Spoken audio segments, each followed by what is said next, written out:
Everybody, I'm here to show you what to do when you're back in the gym, having access to things like heavy barbells, very heavy dumbbells, or any other machine that it allows you to load something a lot heavier and a lot harder than what you typically can do at home or what you just currently have been doing. So one thing to really focus on that really gets neglected sometimes because you won't notice the difference. So say you're squatting or using a barbell with it on your back for any type of exercises.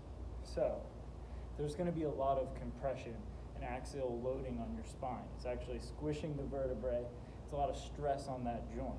The same thing happens in all your other joints as well. So like your hips, your knees, anything else when you're doing any heavy loaded exercises.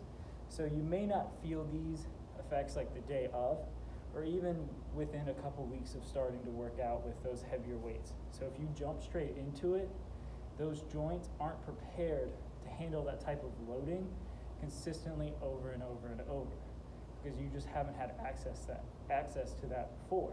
So what you need to do is slowly incorporate that in to your workout. One way to do that is to start adding those exercises in, but slowly increase how many sets you're doing. Make sure you're taking breaks in between. Try not to do a bunch of heavy exercises on the same muscle group over and over throughout the week. Try to pick one or two exercises, like one heavy squat, one heavy bench press, any type of pressing motion, anything where you know it's going to be very stressful on your body. So another way to really focus on this is to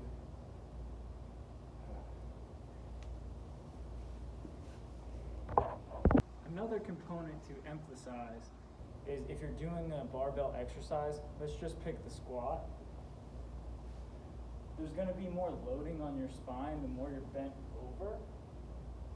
So one way to ease back into it is to do a front squat. So now this is if your positioning allows you to do so easily and this doesn't bother your knees. This concept applies to most exercises. Just changing the position of your spine changes how much compression you're going to feel on that spine and how much stress is going to occur. So if you notice when you front squat, your spine stays relatively upright the whole time.